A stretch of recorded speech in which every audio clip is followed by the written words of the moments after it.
दोस्तों महिलाओं को उनकी पैतृक संपत्ति यानी जो पिता की संपत्ति होती है उस पर पुरुषों के समान ही अधिकार दिए गए दोस्तों। लेकिन महिलाएं शादी के बाद अपने माता पिता का घर छोड़कर पति के घर में रहने जाती है दोस्तों। ऐसे में कहने के लिए तो उनका भी घर हो जाता है, लेकिन इससे पति की संपत्ति पर उन्हें कोई भी हक नहीं मिलता है दोस्तों।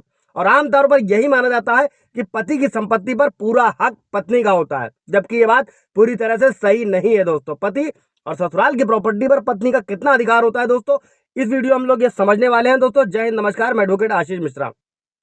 दोस्तों लाइक कर दीजिएगा, शेयर कर दीजिएगा, सब्सक्राइब कर दीजिएगा ताकि इन्फॉर्मेशन और लोगों को भी मिल सके दोस्तों। अभी बढ़ते हैं कि पति की संपत्ति पर या ससुराल की संपत्ति पर या पैतृक संपत्ति पर पत्नी के क्या अधिकार होते हैं दोस्तों। तो सबसे पहले बढ़ते हैं दोस्तों कि ज्यादातर लोग यही मानते हैं दोस्तों कि पति की संपत्ति पर पत्नी का पूरा हक होता है, लेकिन ये बात बिल्कुल भी सही नहीं है। इस संपत्ति पर, पति की संपत्ति पर पत्नी के अलावा परिवार के बाकी लोगों का भी अधिकार होता है दोस्तों। और अगर कोई संपत्ति पति की कमाई हुई है दोस्तों तो उस पर पत्नी के साथ साथ माँ और बच्चों का भी अधिकार होता है। और अगर किसी व्यक्ति ने अपनी वसीयत बना रखी है दोस्तों तो उसकी मौत के बाद उसके नॉमिनी को उसकी संपत्ति मिलती है दोस्तों, और वो नॉमिनी उसकी पत्नी भी हो सकती है।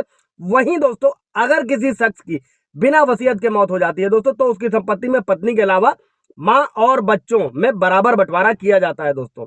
ये था सबसे पहले पति की संपत्ति जो उसने कमाई हुई है दोस्तों। इसके बाद बढ़ते हैं पति की पैतृक संपत्ति पर पत्नी का कितना अधिकार होता है दोस्तों। मेरे कई सारे व्यूअर्स के सवाल थे, कुछ लोगों ने मुझसे पूछा भी था, तो इसीलिए मैं वीडियो में पूरा क्लियर करने वाला हूं कि पत्नी की संपत्ति में क्या क्या अधिकार होते हैं, किसकी संपत्ति में होते हैं दोस्तों। अगर किसी महिला के पति की मौत हो जाती है तो उसके पति की जो पैतृक संपत्ति होती है दोस्तों उस पर उसका अधिकार नहीं होता है दोस्तों। हालांकि पति की मौत के बाद महिला को ससुराल के घर से निकाला नहीं जा सकता है, इसके लिए सुप्रीम कोर्ट का जजमेंट भी है, वो अभी हम लोग आगे समझेंगे दोस्तों।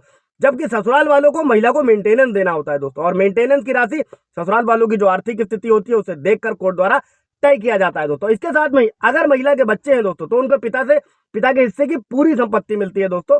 इसी के साथ में अगर विधवा महिला दूसरी शादी कर लेती है तो उसे मिलने वाला मेंटेनेंस बंद हो जाएगा दोस्तों। इसके अलावा एक चीज और समझिएगा, कोई भी महिला जो निःशुल्क विधिक सहायता चाहती है वो नेशनल लीगल सर्विसेज अथॉरिटी की वेबसाइट पर विजिट कर सकती हैं।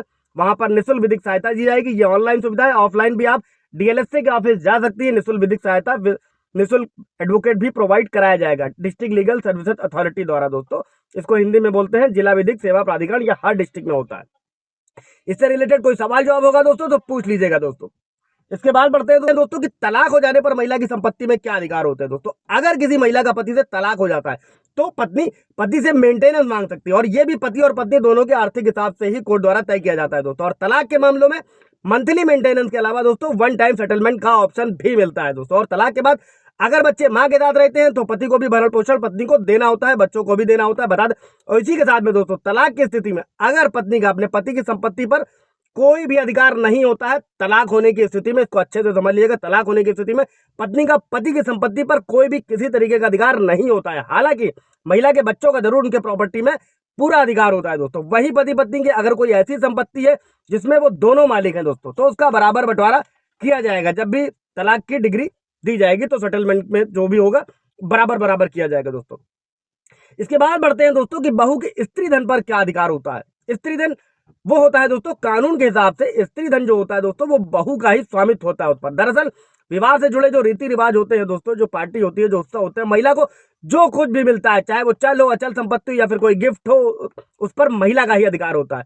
इसको ऐसे भी समझिएगा दोस्तों, सगाई, गोद भराई, बारात, मुंह दिखाई, बच्चे के पैदा होने के टाइम पे जो कुछ भी गिफ्ट मिलता है उस सब पर महिला का ही अधिकार होता है। भले ही वो धन किसी की भी कस्टडी में हो, पति की कस्टडी में हो, सास ससुर की कस्टडी में हो दोस्तों। और इस अगर किसी भी स्थिति में जो बहू को इस तरह धन मिला है दोस्तों, अगर बिना वसीयत के हुए अगर महिला की मृत्यु होती है तो उस धन पर बहू का ही कानूनी अधिकार होने वाला है दोस्तों, ना कि बेटे या परिवार के किसी अन्य सदस्य का उस पर कोई हक होगा दोस्तों। ये है स्त्री धन पर पूरा अधिकार दोस्तों। इसी में एक चीज और भी समझिएगा दोस्तों, दहेज अलग चीज होती है और स्त्री धन अलग चीज होता है। जो विवाह में गिफ्ट मिलते हैं वो सब दहेज नहीं होते हैं। दहेज निषेध अधिनियम की धारा 3 कहती है दोस्तों कि दहेज लेना और दहेज देना दोनों ही अपराध है।